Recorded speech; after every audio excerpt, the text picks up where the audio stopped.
Honorable lecturer, respect the audience and everyone here today. Assalamualaikum warahmatullahi wabarakatuh. First of all, I like to thank the Almighty God. It is because of Allah we are all able to complete this content. Secondly, may salawat and salam always be delivered to our Prophet Muhammad SAW, who had brought us from the darkness to the rich modern era that we live in today. And last but not least, I like to thank the lecturer, Ms. Rini, for giving us the very special opportunity to complete in this content. Hello ladies and gentlemen, my name is Umi Wakiati Latia with my partner Asodikil Hafil Fanuniyah Adi Fatwi Septiani Putri and Maulana Malik Fajar here before you all to present the result of observation about Padepokan Batik Tulis Centeng Koni. I hope you all are feeling as amazing as summer right now and happy watching. Assalamualaikum warahmatullahi wabarakatuh.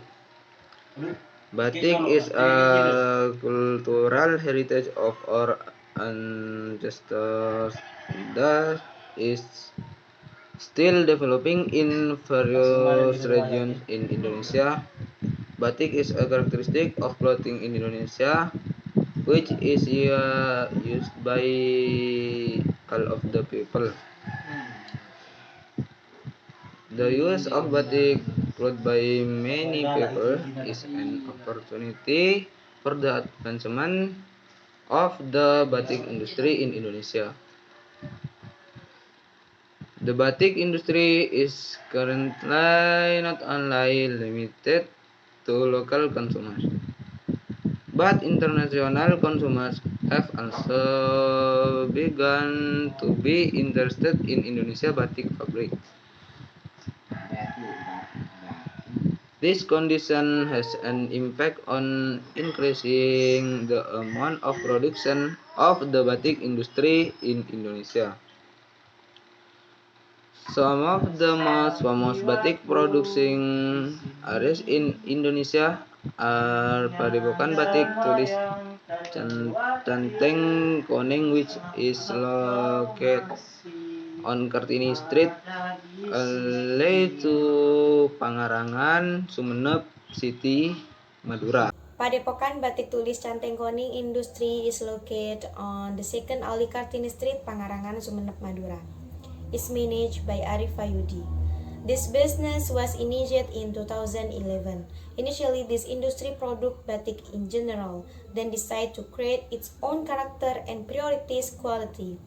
Initially, knowledge about batik was kept secret, but after Centeng Koning was established, knowledge about batik began to be shared. Until now, 13 employees have been recruited. Centeng Koning products various kinds of batik with varying price. The price is determined based on how long the manufacturing process takes. The sales turnover of this business reached 75 to 100 million every month. The quality of the product that takes precedence make this industry popular with consumers. Centeng Koning is also actively supporting custom proof for various events. For example, Kacung Ceping, Putri Muslimah Indonesia, Putri Indonesia, Age. In this business, there is no accounting of income, all on the basis of kinship. Even though this business is very large, they are still overwhelmed because they cannot produce in large quantities. Creativity is the only reason why this industry remains standing, because without creativity, business cannot develop. Furthermore, the tools used in making white and batik are: number 1, reng-rengan; 2, stove; 3, pan; 4, canting; 5, knife; 6, small and larger brush; 7, plastic cup; 8, fabric support; 9, rope; 10, bucket; 11, containers for heating water. Meanwhile, the materials used in making whiten batik are: number 1, carton; 2, a pencil; 3, markers; 4, fabric; and the brand of clothes used: Prima Cotton A, Prima Cotton B, Primus, and Japanese cotton. 5, stuffing; 6, dyes; 7 water glass, 8 water hot and cold, 9 soda ash. The process of making batik tulis. The process of making batik tulis consists of three stages, namely design, coloring, and finishing. Firstly is batik design stage. In the first, the image is designed on white cardboard.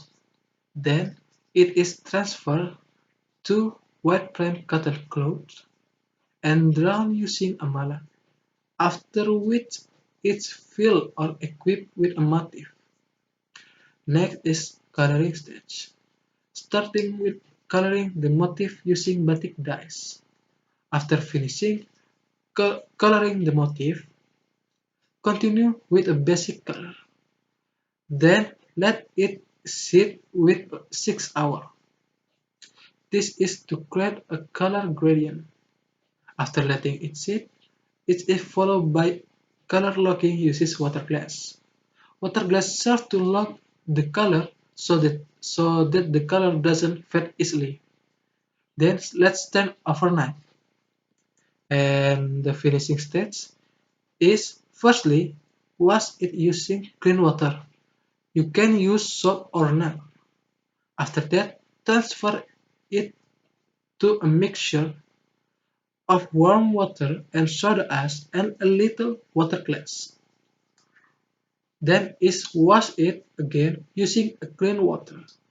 This activity is called Laura. The highlight scarf will form a color barrier and form a pattern. The final step is drying the cloth to dry. Terima kasih. Wassalamualaikum warahmatullahi wabarakatuh.